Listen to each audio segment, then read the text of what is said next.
सबसे पहली नवरात्रि का व्रत किसने किया? उत्तर दीजिए। सबसे पहला नवरात्रि का व्रत, नवरात्रि की उपासना सबसे पहले किसने करी थी? भगवान राम ने।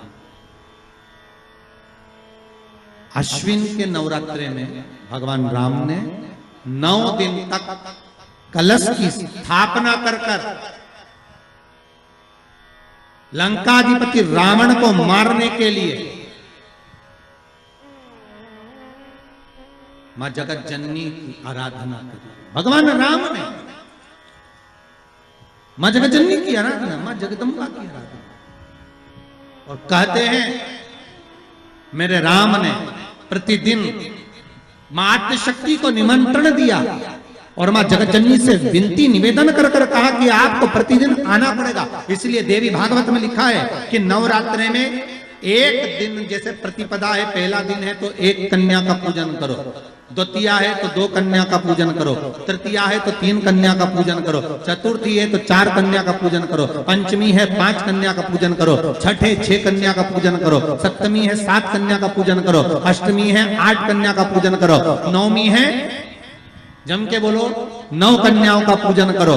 और अगर इस तरह से आप पूजन नहीं कर सकते नवरात्रि में तो 9 कन्याओं का पूजन एक साथ या तो अष्टमी के दिन या नवमी के दिन कर दो, या मध्य में बीच में भी आप कर सकते हो एक साथ। पर अगर आपकी कोई कामना है, आपकी कोई इच्छा है, मालूम पड़े, जैसे कई लोग कहते हैं कि हमारी इच्छा है, हमारी वो मकान नहीं बिक रहा, या हमारी वो जमीन नहीं खरीदी जा रही, या हमारी कोई कंपनी नहीं डल रही, या हमारे काम में ये अड़चन आ रही है, तो नवरात्रि में 4 नवरात्रि में से किसी भी नवरात्रि में आप नियम बना लो कि एक कलश की स्थापना कर एक दिन में एक कन्या का पूजन कर उसको भोजन कराना, लाल वस्त्र देना, लाल चुनरी देना, दूसरे दिन में 2 कन्याओं का पूजन कर लाल वस्त्र ओढ़ाना, लाल चुनरी देना, तीसरे दिन में 3, चौथे दिन में 4, 5वें दिन में 5, ऐसे 7-9 दिन तक एक कन्याओं के क्रम को बढ़ाते आप उस पूजन का विधान प्रबल कर सकते।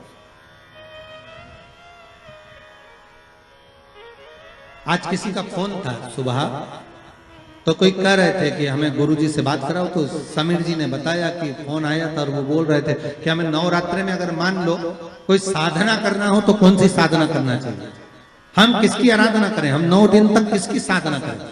तो अगर बन सके तो देवी भागवत में सबसे सुंदर साधना यही है कि हम एक दिन में एक कन्या के चरण धोकर पूजन कर उस कन्या को भोजन कराकर उसका स्मरण करें। हाँ, ये जरूर है अभी कोरोना महामारी चल रही है तो इस नवरात्रि में भले ना करें, पर आगे की नवरात्रि में जब नवरात्रि अच्छे रहें, कोरोना से मुक्त रहें, तब आप किसी कन्या को एक दिन में 1, 2 दिन में 2, 3 दिन में 3, 4 दिन में 4, 5 दिन में 5, ऐसे नवरात्रि 4 बार जो नवरात्रि आती, किसी भी नवरात्रि में आप स्मरण कर उसका फल मिलेगा।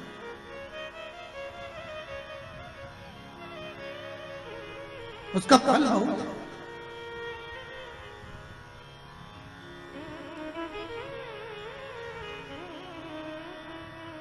जैसे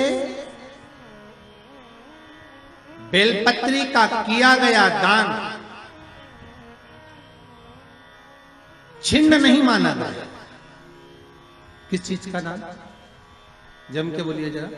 बेलपत्री। बेलपत्री का किया गया दान छिन्न दान नहीं है, समाप्ति नहीं होती। बेलपत्री अगर आपने कोई आपसे कहा जी जी तुम्हारे यहाँ बेलपत्री लगी है, जरा 8-10 दे दोगी क्या? बिल्कुल।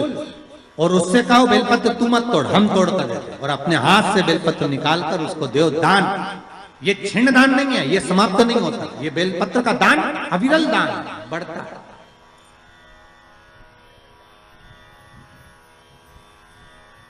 सुख का भान ये छिन्न होने वाला नहीं अभी।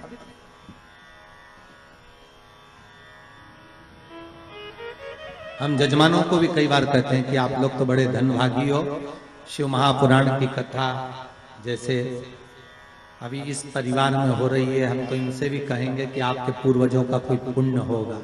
साफ सारी पुराणे सारे शास्त्र 7 पीढ़ी को तार देते हैं।